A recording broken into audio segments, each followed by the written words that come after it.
Hello friends, अगर आप बिहार दरोगा, बिहार पुलिस, माध्यमिक से बिहार की किसी भी एग्जाम्स की तैयारी कर रहे हैं तो खनिज टॉपिक बहुत इंपॉर्टेंट हो जाता है। कल हम लोग एक सेशन देख लिए थे खनिज पे। अगला सेशन अब हम लोग मैग्नीज का प्राप्ति क्षेत्र देखेंगे, ठीक ना।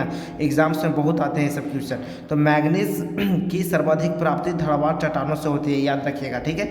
और देखिए मैग्नीज कहाँ कहाँ से प्राप्त होता है। तो उड़ीसा में कहाँ से प्राप्त होता है, डायरेक्ट क्वेश्चन आता है। उड़ीसा के कालाहांडी से, कालाहांडी मतलब क्षेत्र है सब, ठीक ना। उड़ीसा का कालाहांडी हो गया, सुंदरगढ़ हो गया, कोरापुट हो गया, मयूरभंज हो गया, गंजम हो गया, ये सब क्या है, प्राप्ति क्षेत्र है उड़ीसा में, ठीक ना। तो ये पूछता है डायरेक्ट, जानते हैं कैसे कि कालाहांडी कहाँ स्थित है, ऐसे डायरेक्ट क्वेश्चन आता है मिलान करने के लिए, ठीक ना। तो याद रखिए और देखिए सब याद नहीं करना, हम बताएंगे कौन कौन सा याद करना है, ठीक ना। वहीं से आना है, सब थोड़ी आता है, ठीक ना। तो हम लोग देखेंगे उड़ीसा के प्राप्ति क्षेत्र देख लीजिए मैग्नीज के लिए कौन कौन है। तो कालाहांडी बहुत इंपॉर्टेंट, याद इसको रखिए, पहला नंबर। सुंदरगढ़, कोरापुट, मयूरभंज, गंजम, ठीक ना। उड़ीसा में ये सब प्राप्ति क्षेत्र मैग्नीज के लिए, ये याद रखिए, एकदम इतना जरूर याद रखिए। इसमें कालाहांडी एकदम बहुत महत्वपूर्ण है, इसको याद रखना।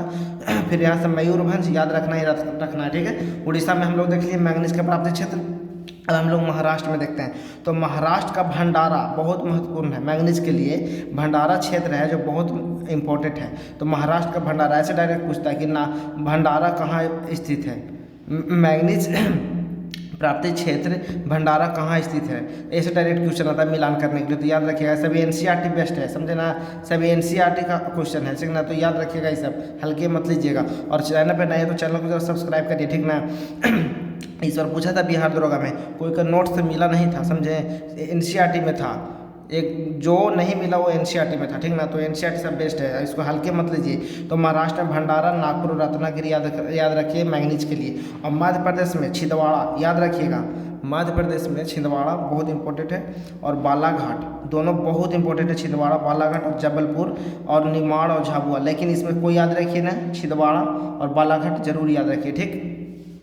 और आगे हम लोग देखते हैं कर्नाटक में कौन कौन सा होता था, चित्रदुर्ग, याद रखिए कर्नाटक में। और हम लोग कल किए थे लौह धातु खनिज में, किए हैं ना, लौह अयस्क पूरा कंप्लीट किए हैं कल। तो उसको देखिए पूछता है कौन कौन, कोयला, लौह अयस्क, ये सबसे ज़्यादा क्वेश्चन आता है। तो ये सब याद करिए। अब कल हम लोग कोयला पे देखेंगे, नहीं तो फिर आगे जो है उस पर देखेंगे, ठीक ना। फिर लौह धातु का स्टार्ट करेंगे हम लोग, ठीक। तो कर्नाटक में कौन सा, चित्रदुर्ग, शिमोगा, धनबाद और यहाँ शिमोगा दो बार हो गया, इसको हटा दीजिएगा। चित्रदुर्ग, धनबाद याद रखिएगा, ठीक ना। चित्रदुर्ग और धनबाद कर्नाटक में बहुत इंपॉर्टेंट है, चित्रदुर्ग बहुत इंपॉर्टेंट, समझे। और राजस्थान में भी नाथरा की पाल, उदयपुर, याद रखिएगा, ठीक। और यहाँ मैग्नीज का उत्पादक राज्यों का अवरोही क्रम में लिखा हुआ है, मध्य प्रदेश, महाराष्ट्र, उड़ीसा, बहुत इंपॉर्टेंट है, ठीक है। और हम लोग टॉपिक को यहीं समाप्त करते हैं, अगले सेशन में हम लोग फिर से देखेंगे मैग्नीज का टॉपिक। सब एनसीईआरटी बेस्ट है, इसको हल्के मत लीजिएगा।